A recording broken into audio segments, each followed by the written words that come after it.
મિત્ર, આજના આ વેદ પાઠશાળા કાર્યક્રમમાં આપનું સ્વાગત કરીએ છીએ. વેદ પાઠશાળા પ્રભુના વચનને ઉજાળે જીવનને પ્રકાશે મોક્ષ પથને. વેદ પાઠશાળા પ્રભુના વચનને ઉજાળે જીવનને પ્રકાશે મોક્ષ પથને. વેદ પાઠશાળા. આ કાર્યક્રમ આપને પવિત્ર પુસ્તક બાઇબલનો પદ્ધતિસર અભ્યાસ કરવા મદદરૂપ બનશે. તો ચાલો આ અભ્યાસની શરૂઆત કરતા ઈશ્વરના સેવક પાસેથી પ્રભુનો સંદેશ સાંભળીએ. વહાલા શ્રોતા મિત્ર, આજના આપણા આ વેદ પાઠશાળા નામક કાર્યક્રમમાં આપનું સ્વાગત કરું છું. મિત્ર, ગત કાર્યક્રમમાં આપણે શીખ્યા કે યોહાનનો પ્રથમ પત્ર એ ખાતરીના હુકાયંત્ર સમાન છે. યોહાનના આ ભક્તિભાવપૂર્ણ પત્રમાં આપણે 8 બિંદુઓવાળા ખાતરીના હુકાયંત્રની શોધ કરી. ખાતરીના મુદ્દાનો એક ભાગ, જેને યોહાન આત્માઓની કસોટી કરીને જોવું કે તેઓ ઈશ્વર તરફથી છે કે કેમ તે બતાવે છે, એ જ મુદ્દાનો યોહાન 4થા અધ્યાયમાં ઉલ્લેખ કરે છે. તે લખે છે, મારા પ્રિયજનો, પોતાની પાસે પવિત્ર આત્માઓ હોવાનો દાવો કરનાર બધા માણસો પર વિશ્વાસ ન કરો, પણ તેમની પાસે આવેલો આત્મા ઈશ્વર પાસેથી છે કે નહીં તેની પરીક્ષા કરો. કારણ દુનિયામાં ઘણા જૂઠા સંદેશાવાહકો ઊભા થયા છે. ઈશ્વરના પવિત્ર આત્માની ખબર આ રીતે પડશે: ઈસુ ખ્રિસ્ત માનવ દેહમાં આવ્યા હતા. તેવું જે કોઈ કબૂલ કરે છે તેની પાસે ઈશ્વરનો આત્મા છે. પણ જે કોઈ વસ્તુ ઈસુ વિશેની આ વાતનો નકાર કરે છે તેની પાસે ઈશ્વર પાસેથી આવેલો પવિત્ર આત્મા નથી.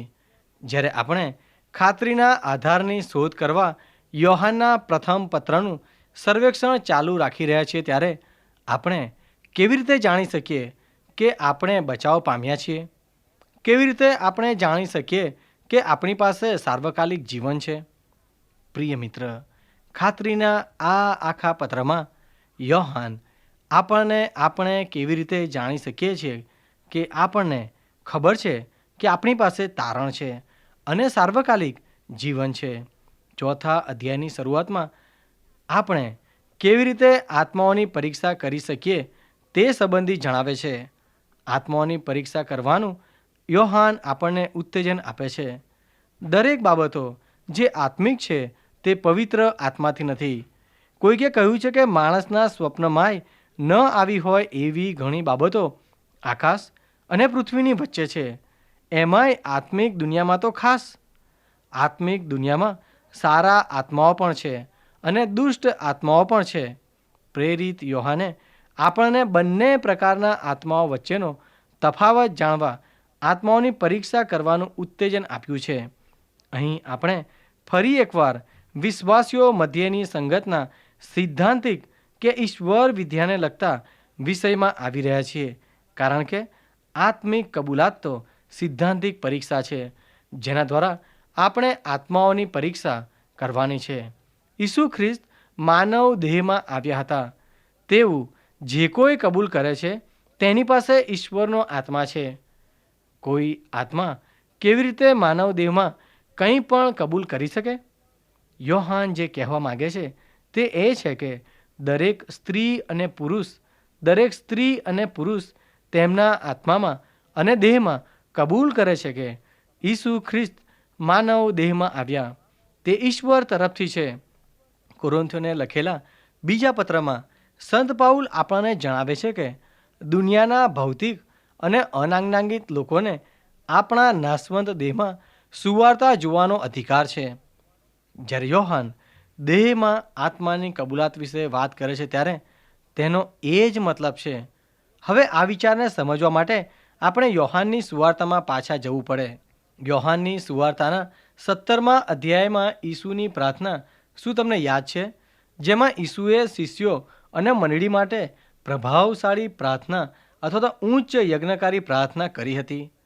પ્રિય મિત્ર, યોહાન એક વિષય પર વધુ ભાર મૂકતો જણાય છે.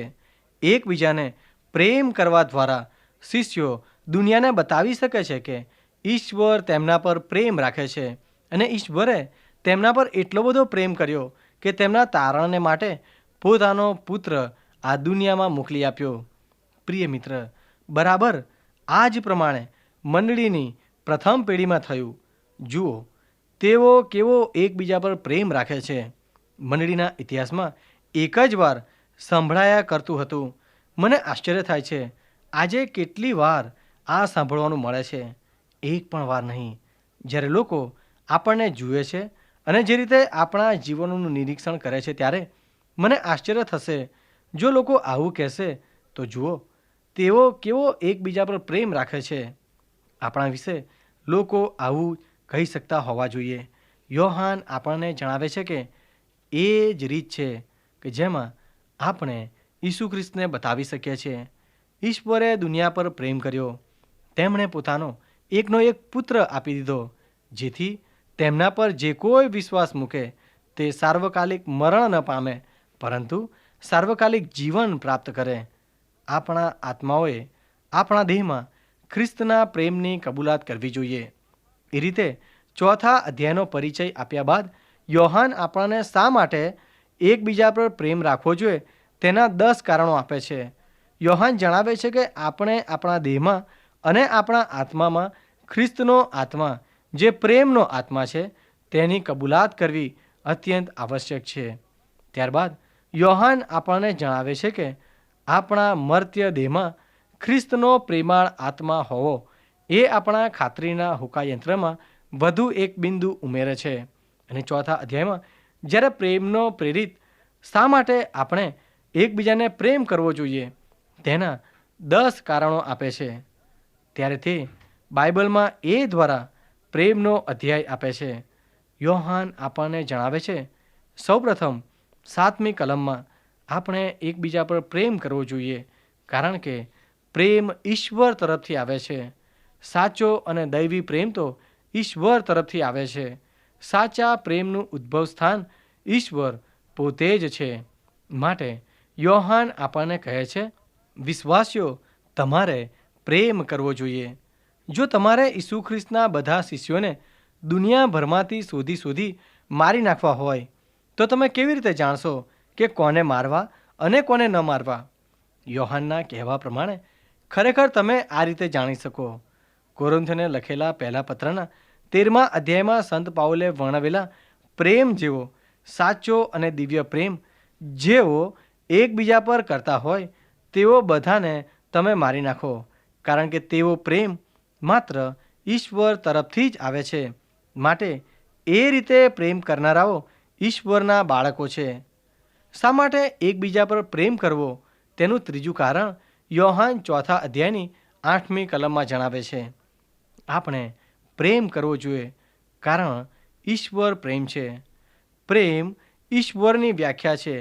આ સંદર્ભમાં બાઇબલમાંથી ઈશ્વર પ્રેમ છે આ મહાન શબ્દો મળી આવે છે.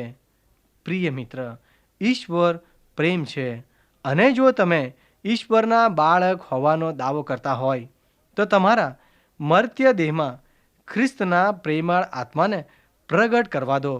તમે સાબિત કરો કે તમે ઈશ્વરના બાળક છો. 11 અને 12 કલમોમાં યોહાન કહે છે, આપણે પ્રેમ કરવો જોઈએ કારણ આપણી પાસે પ્રેમનો મહાન નમૂનો છે. યોહાન ખ્રિસ્તના વધસ્તંભ પરના મરણ તરફ આંગળી ચીંધે છે. ત્યારબાદ તે કહે છે, ઈશ્વરે આપણા પર એટલો પ્રેમ કર્યો હોવાથી આપણે પણ એકબીજા પર પ્રેમ કરવો જોઈએ. જ્યારે તમે આવો ઈશ્વરીય પ્રેમ કરો છો ત્યારે તમે સુવાર્તાને તમારામાં સમાવી લો છો. 16મી કલમમાં યોહાન જે કહે છે તે તમારા માટે બહુ મહત્વનો અર્થ ધરાવે છે. ઈશ્વર પ્રેમ છે, અને જે કોઈ પ્રેમમાં રહે છે તે ઈશ્વરમાં રહે છે અને ઈશ્વર તેનામાં રહે છે. પ્રિય મિત્ર, ઈશ્વર પ્રકાશ છે, પરંતુ અહીંયા 4થા અધ્યાયમાં યોહાન કહે છે, ઈશ્વર પ્રેમ છે. માટે જો તમારે ઈશ્વર સાથે સંગત મેળવી હોય તો પ્રેમમાં રહો, કારણ જ્યારે તમે પ્રેમમાં રહો છો ત્યારે તમે ઈશ્વરમાં રહો છો અને ઈશ્વર તમારામાં રહે છે. જ્યારે આપણે ઈશ્વર વિશે વિચારીએ છીએ ત્યારે તેમનું અસ્તિત્વ આકાશમાં ક્યાંય હોવાનું વિચારીએ છીએ. ઈશ્વરનો વિચાર સપાટ દૃષ્ટિકોણથી કરવાનો પ્રયત્ન કરવો જોઈએ. વિચારો કે ઈશ્વર તમારી આસપાસ અસ્તિત્વ ધરાવે છે. પ્રેમાળ ઈશ્વર જે તમારી ચારે ગમ વસતા દુઃખી લોકો પર તમારી મારફતે પ્રેમ કરે છે.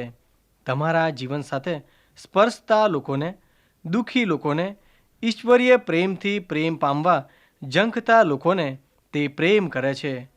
ઈશ્વરને આ કહેવાનો પ્રયત્ન કરો, આજે હું દુઃખી લોકો પાસે જવા માગું છું અને હું મારી જાતને તમારા પ્રેમ અને તેઓના દુઃખ વચ્ચે મૂકવા માગું છું. જ્યારે હું આ પ્રમાણે કરું ત્યારે તેમના દુઃખ દર્દમાં તેમની સેવા કરવા મારા દ્વારા તમારો પ્રેમ વહેતો મૂકીશ. આવું કરશો ત્યારે હું માનું છું કે તમે કંઈક ઉત્તેજનદાયક બાબત મેળવી શકશો. જ્યારે મેં આ પ્રમાણે શોધ કરી ત્યારે ઈશ્વર ક્યાં છે અને બાકીનું મારું જીવન મારે ક્યાં પસાર કરવું તે હું શીખી શક્યો છું. પ્રિય મિત્ર, યોહાન કહે છે, પ્રેમ ઈશ્વર શું છે તે પ્રગટ કરે છે. ઈશ્વર પ્રેમ છે. માટે જો તમે ઈશ્વર પ્રેમમાં રહી શકો, જો તમે તેમના માર્ગમાં રહી શકો અને પ્રેમ સાથે એકરૂપ બની જાઓ, તો તમે આ પ્રેમને તમારા દ્વારા વહેવા દઈ શકો છો. જો તમે આ પ્રેમમાં છો જે ઈશ્વર છે, તો તમે ઈશ્વરમાં રહેશો અને ઈશ્વર તમારામાં રહેશે. જ્યારે આ બનશે ત્યારે મારો વિશ્વાસ કરજો મિત્ર, તમે તમારા ખાતરીના હોકાયંત્રમાં વધુ એક બિંદુ મેળવશો. યોહાન 4 અધ્યાયની 17મી કલમમાં કહે છે કે આપણે એકબીજા પર પ્રેમ કરવો જોઈએ, કારણ કે જો તેમ કરીશું તો ન્યાયના દિવસે આપણને હિંમત રહેશે. મિત્ર, મને ખબર નથી કે ન્યાયના દિવસ વિશે તમે શું વિચારો છો, પરંતુ હું ખ્રિસ્તના ન્યાયાસન આગળ જ્યારે ઊભો રહીશ ત્યારે બહુ હિંમત અનુભવવાની અપેક્ષા રાખતો નથી. હું માનું છું કે ત્યાં વિશ્વાસીઓના મૂલ્યાંકન માટે ખ્રિસ્તનું ન્યાયાસન હશે. ખ્રિસ્તનું ન્યાયાસન જ એકમાત્ર જગ્યા છે જ્યાં હું મારા હકો ઈચ્છતો નથી. હું ત્યાં આગળ વધીને કહેવાનો નથી કે મારા હકો જોઈએ છે. દુનિયાનું છેલ્લું સ્થાન એ જ હશે જ્યાં હું જેને લાયક છું તે જ મને મળશે, એટલે કે નર્ક. મારો ન્યાય થશે ત્યારે હું દયા, કૃપા અને માયાળુપણાના વિચારો કરીશ. પ્રિય મિત્ર, યોહાન અહીં આપણને એ સરસ વિચાર આપે છે. તે આપણને જણાવે છે કે જો આપણે સંપૂર્ણ પ્રેમ કર્યો હશે તો આપણે ન્યાયનો સામનો હિંમતથી કરી શકીશું, કારણ પવિત્ર શાસ્ત્ર બાઇબલ જણાવે છે તેમ નિયમશાસ્ત્રનો અંત પ્રેમ છે. પ્રિય મિત્ર, શું તમે તમારા પડોશી પર પ્રેમ રાખો છો? શું તમે તમારા ભાઈ પર પ્રેમ રાખો છો? શું પ્રિય મિત્ર, તમે તમારા જીવન પર પ્રેમ રાખો છો? 4 અધ્યાયની 18મી કલમમાં યોહાન આપણને જણાવે છે કે આપણે એકબીજા પર પ્રેમ કરવો જોઈએ, કારણ કે પૂર્ણ પ્રેમ ભયને દૂર કરે છે. આજે આપણી પાસે જે કોઈ સૌથી મોટી સમસ્યા હોય તો તે બીક છે. એમાંની એક માનસિક બીક પણ છે. જો તમે જંગલમાં હોય અને કોઈક ઝાડ પરથી વાઘ તમારા પર તરાપ મારવાનો હોય અને તમે બીક અનુભવો, તો એ બીક લાગવી સામાન્ય બાબત છે. બીક લાગવાનું એક કારણ છે. આમ છતાં પણ જો તમે બીકની લાગણી અનુભવતા નથી, તો એનો મતલબ કે તમારામાં કંઈક ખામી છે. પરંતુ જ્યારે ઝાડ પર કોઈ વાઘ જ નથી અને બીક માટેનું કોઈ વજૂદ જ નથી, અને છતાંય જો તમે નિરંતર બીકનો અનુભવ કરો છો, તો તે બીક માનસિક બીક કહેવાય છે. જેમ કે કેટલાક લોકો હંમેશા હતાશ અને હરઘડી ભયગ્રસ્ત હોય છે. આ એક પ્રકારની માનસિક ખોડ છે, એટલે કે વજૂદ વગરની બાબત જેનો કોઈ આધાર જ નથી. બીક માટે યોહાનનું સૂત્ર છે, પૂર્ણ પ્રેમ ભયને દૂર કરે છે. એ દ્વારા યોહાન શું કહેવા માગે છે? જેમ યોહાને આગળ જણાવ્યું હતું તેમ કે જો આપણે સંપૂર્ણ પ્રેમ કરીએ તો ન્યાયના દિવસે આપણને હિંમત રહેશે. જો તમે સંપૂર્ણ પ્રેમ કરો તો તમે ભયને દૂર હાંકી કાઢી શકશો. હવે આ ભય શું છે? તમને શું બીક લાગે છે મિત્ર? કદાચ તમને એવી બીક લાગે કે તમને કંઈક થઈ જશે, અચૂક તમે ગુમાવી દેશો, બીમાર પડી જશો, તો અથવા જેમને તમે સૌથી વધુ પ્રેમ કરતા હોય તેમની તંદુરસ્તી અંગેની બીક, કે પછી મારું શું થશે? આ પ્રકારના વિચારો તમારા બીકનું વર્ણન કરે છે. પ્રિય મિત્ર, જ્યારે તમે પ્રેમ સમજી શકો, અને એમાંય ખાસ કરીને યોહાન જે 2 આજ્ઞાઓ પર ખાસ ભાર મૂકે છે, એટલે કે ઈશ્વર પર પ્રેમ કરવો અને તમારા ભાઈ પર પ્રેમ કરવો, તે સમજી શકશો તો તમે કેવી રીતે પૂર્ણ પ્રેમ ભયને દૂર કરે છે તે સમજી શકશો. ઈશ્વર પ્રેમ છે, તે આપણે યાદ રાખીએ. તે જ એકમાત્ર પૂર્ણ પ્રેમ છે. જો આપણી પાસે ઈશ્વર છે તો ત્યાં ભયને સ્થાન નથી. જો ભયનું સ્થાન છે તો યોહાન કહે છે, તમે ઈશ્વરને ઓળખતા નથી અને ઈશ્વર પર પ્રેમ પણ કરતા નથી. પૂર્ણ પ્રેમ ભયને દૂર કરે છે. એ કહેવા પાછળ યોહાનનો આ જ મતલબ છે. ત્યારબાદ 4થા અધ્યાયની 20મી કલમમાં યોહાન આપણને જણાવે છે કે આપણે એકબીજા પર પ્રેમ કરવો જોઈએ, કારણ કે ઈશ્વર માટેનો સીધો પ્રેમ અને ભાઈ માટેનો સમક્ષ પ્રેમ અલગ ન કરી શકાય તેવા છે. તમે એમ ન કહી શકો, હું ઈશ્વર પર પ્રેમ કરું છું અને ભાઈ પર પ્રેમ ન રાખતા હોય તો એ પ્રમાણે કરો છો તો તમે જૂઠા છો. પ્રેમના આ 2 પરિમાણ અલગ કરી શકાય જ નહીં. આ 2 પ્રેમ વધસ્તંભ ઊભો કરે છે. ઈશ્વર માટેનો સીધો ઊભો પ્રેમ અને ભાઈ માટેનો આડો સમક્ષ પ્રેમ એ વધસ્તંભને દર્શાવે છે. યોહાનનું 10મું કારણ શા માટે આપણે એકબીજા પર પ્રેમ કરવો જોઈએ તે આજ્ઞા દર્શાવે છે. ખ્રિસ્તે આપણને આ આજ્ઞા આપી છે, જે કોઈ ઈશ્વર પર પ્રેમ કરે છે તેણે પોતાના ભાઈ પર પણ પ્રેમ કરવો જોઈએ. આપણે લોકશાહીમાં જીવીએ છીએ.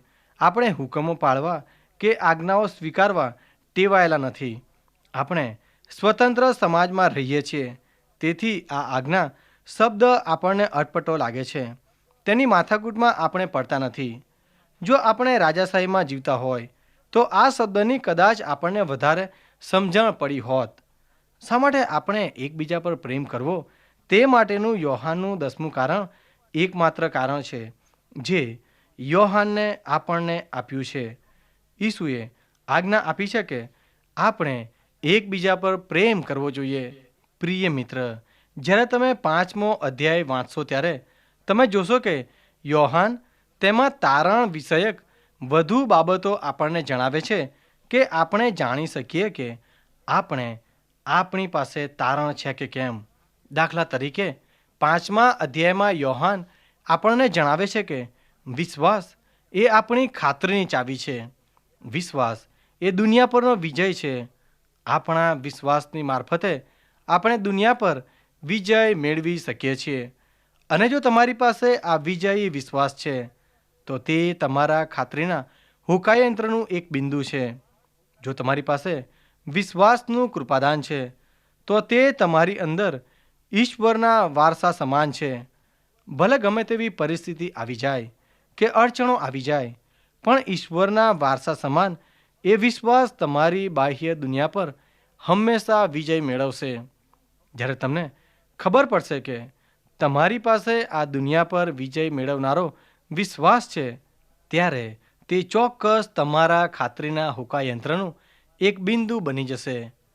પ્રિય મિત્ર, 5મા અધ્યાયમાં યોહાન જણાવે છે કે આપણને ખાતરી આપતા આપણા અનુભવમાં ત્યાં 3 સાક્ષીઓ છે: આત્માની સાક્ષી, પાણીની સાક્ષી અને લોહીની સાક્ષી. જ્યારે તમે સમજશો કે યોહાન અહીં શું કહેવા માગે છે, ત્યારે તમને લાગશે કે યોહાન આપણને જણાવે છે કે ઈશ્વરે આપણને આત્માની સાક્ષી અને પવિત્ર આત્માના ફળ આપણા જીવનોમાં આપેલા છે. પરંતુ ત્યારબાદ જ્યારે યોહાન પાણી વિશે બોલે છે ત્યારે તે ખાસ કરીને પાણીના બાપ્તિસ્માનો નિર્દેશ કરે છે. બાપ્તિસ્માની રીત સંબંધી તમે શું માનો છો મિત્ર? તેની સાથે બાપ્તિસ્માને કંઈ લાગતું વળગતું નથી. કારણ કે ઈસુ ખ્રિસ્તના ગુપ્ત શિષ્ય બની રહેવું તદ્દન અસંભવ છે. બાપ્તિસ્મા એ બાબતને અસંભવ બનાવે છે. હું ખ્રિસ્તનો અનુયાયી છું એ નારા સહિત જીવવાનો પૂરતો વિશ્વાસ તમારામાં હોય, અને એમાંય ખાસ કરીને શત્રુતાવાળી સંસ્કૃતિની અંદર, જ્યાં તમે કહી શકો કે જો તમે ઈસુ ખ્રિસ્તના બધા જ શિષ્યોને મારી નાખવાના હોય તો મને પણ મારી નાખો, તો તમારું બાપ્તિસ્મા ચોક્કસ તમારા ખાતરીના હુકાયંત્રનું વધુ એક બિંદુ બની જશે. પ્રિય મિત્ર, 5મા અધ્યાયમાં યોહાન આપણને આ જણાવતા પત્ર પૂરો કરે છે. આ ઉત્તમ પરિણામ છે જે ઈશ્વરે આપણને આપ્યું છે. ઈશ્વરે આપણને સર્વકાલિક જીવન આપ્યું છે. યોહાન અહીં કદાચ તેની સુવાર્તાનો સંદર્ભ ટાંકતો હોય એમ લાગે છે. આ પત્રની શરૂઆતની 16 કલમોમાં યોહાન જણાવે છે કે તે આપણને શું કહેવાનો છે. બીજા, ત્રીજા અને ચોથા અધ્યાયમાં તે જે કહેવાનો હતો તે કહે છે, અને 5મા અધ્યાયમાં તેણે આપણને જે કહ્યું છે તે ફરીથી જણાવે છે. 5મા અધ્યાયની આ કલમોમાં યોહાને જે આખા પત્રમાં કહ્યું છે તેનો સારાંશ બતાવે છે. હવે બહુ જલ્દીથી, કારણ કે આપણો સમય ખૂબ ઝડપથી પસાર થઈ રહ્યો છે, તેથી હું બીજા અને ત્રીજા પત્રનું સર્વેક્ષણ આપણે કરીએ તેમ હું ઈચ્છું છું. આ પત્ર બહુ ટૂંકા છે. નવા કરારમાં આ સૌથી નાના પુસ્તકો છે. યોહાનની સુવાર્તા અને યોહાનના પહેલા, બીજા અને ત્રીજા પત્ર વચ્ચે ગાઢ સંબંધ છે. યોહાનની સુવાર્તામાં યોહાન આપણને ઈસુ ખ્રિસ્તનો પરિચય આપતો હોય, અને તેના સવાલો આ હતા. તે યાદ છે? ઈસુ કોણ હતા? વિશ્વાસ એટલે શું? જીવન એટલે શું? એ યોહાનનું પ્રાથમિક ધ્યેય હતું જ્યારે તેણે સુવાર્તા લખી હતી. યોહાન આપણને ઈસુ ખ્રિસ્તનો પરિચય આપવા માગતો હતો. યોહાનના પહેલા પત્રનો વિષય ખાતરી હતો. કેવી રીતે તમે જાણી શકો કે તમે ખરેખર ખ્રિસ્તમાં વિશ્વાસ મૂક્યો છે અને ખ્રિસ્ત જે જીવન આપણને આપવા આવ્યા તે જીવન તમારી પાસે છે? બીજા અને ત્રીજા પત્રમાં યોહાન એ સત્ય પર ભાર મૂકે છે જે ખ્રિસ્તે શીખવ્યું. આ પત્રોમાં યોહાન ઈશ્વર વિદ્યાશાસ્ત્રી જેવો દેખાય છે, કારણ કે તે ઈસુ ખ્રિસ્તે શીખવેલા સત્યો વિશે અને એ સત્યની પડખે ઊભા રહેવાના તમારા સમર્પણ સંબંધી વાત કરે છે. યોહાન આ 2 ટૂંકા પત્રોમાં, પહેલા પત્રની 13મી કલમમાં અને બીજા પત્રની 15મી કલમમાં મળીને 11 વખત સત્યને ઉલ્લેખ કરે છે.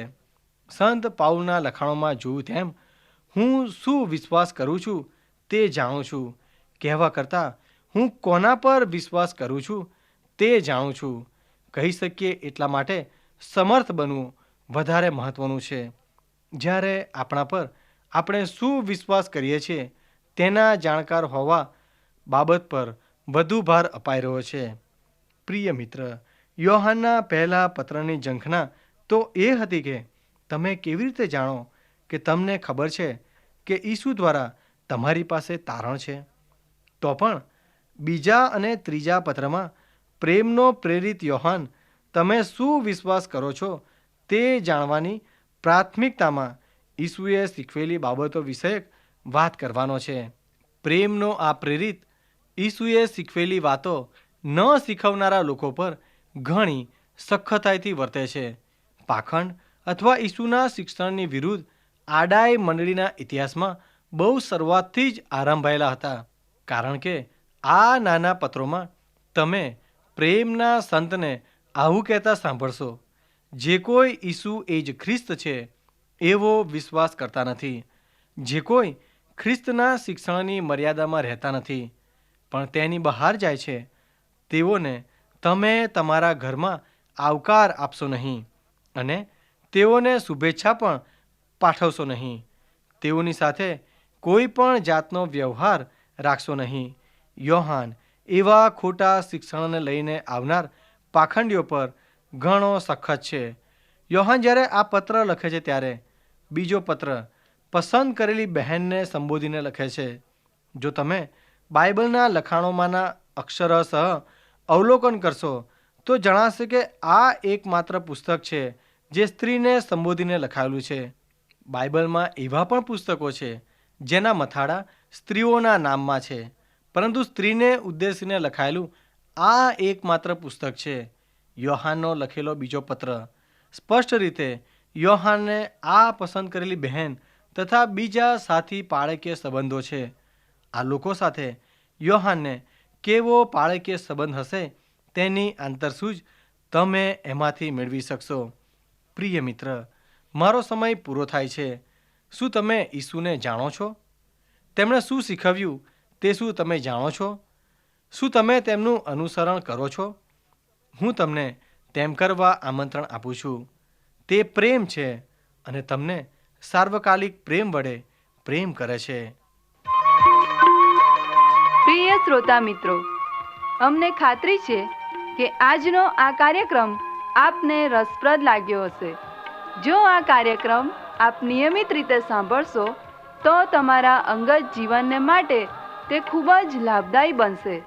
જો આપને આ અંગે કોઈ પ્રશ્ન કે મૂંઝવણ હોય અથવા આપ આ કાર્યક્રમને લગતું સાહિત્ય પ્રાપ્ત કરવા માંગતા હોય તો આજે જ તમારા પૂરેપૂરા નામ સરનામા સાથે અમને પત્ર લખશો. અમારું સરનામું છે કાર્યક્રમ વેદ પાઠશાળા, post box number 713, EN post, Faridabad, pincode number 1210007, Haryana. ધન્યવાદ.